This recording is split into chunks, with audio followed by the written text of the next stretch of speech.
Krishna music को subscribe करना ना भूले।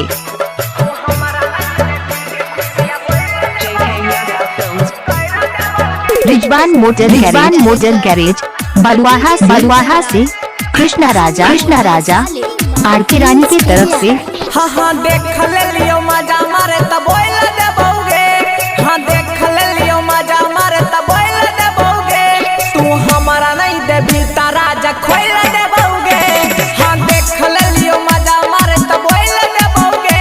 तू हमारा नहीं देबी गे खुशियाँ बोल देबोगे। हाँ बोल देबोगे हल्ला कर देबोगे। हाँ बोल देबोगे सबके बोल देबोगे। हाँ देख लियो मजा मारे तब बोल देबोगे। हाँ राज में सबके सामने खोल देबोगे। तू हमारा नहीं देबी गे खुशियाँ बोल देबोगे।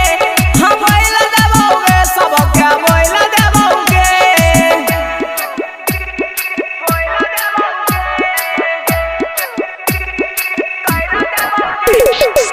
कृष्णा जी कहाँ से हैं? बलुआहा से नीम चौक चौसीमा वैशाली।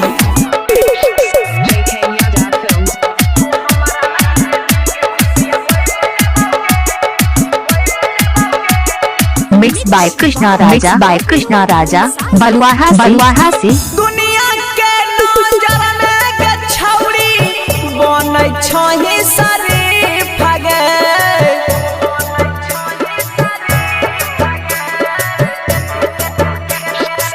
भीतरे भीतरे काम करै छी होय नै छौ तकलीफ गे। हाँ बोल हमें सबके सामने खोल देबोगे। हाँ राज हमें सबके सामने खोल देबोगे। तू हमारा नहीं देबी ता राजा खोल देबोगे। हाँ देख लियो मजा मारे तब बोल देबोगे। तू हमारा नहीं देबी गे खुशियाँ बोल देबोगे। हाँ बोल देबोगे हल्ला कर देबोगे। हाँ बोल देबोगे सबके बोल देबोगे।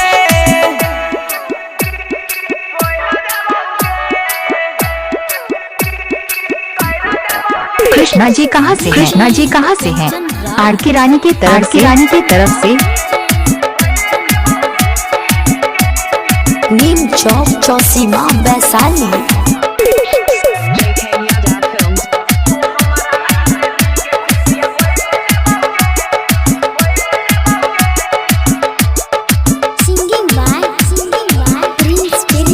केतना छौरा के रखने छही जल में अपना फसाई गे।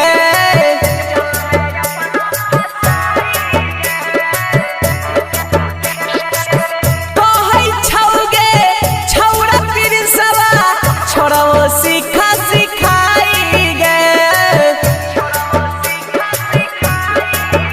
हाँ राइटर अंकित के बोल देबोगे।